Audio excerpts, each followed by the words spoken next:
si Nanay Google namin sa bahay. Kasi lahat ng di namin makita ay nakikita niya.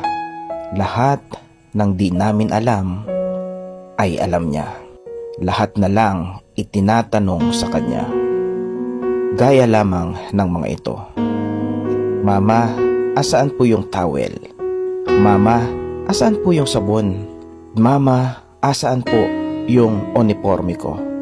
Ilan lang yan sa mga hinahanap sa kanya na akala ng mga anak, mga bisita sila na hanggang ngayon ay baguhan sila sa bahay at hindi pa nila makabisa ang loob ng bahay nila.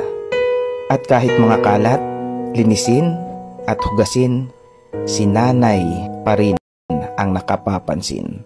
Kasi paano, halos nakatutok sa cellphone screen. Kaya mga anak, pasalamatan nyo lagi ang mga nanay nyo. At nawa, pagtanda nila na sila naman ang searcher, finder, at kayo naman si Google, ay bigyan nyo sila ng tama at maayos na sagot.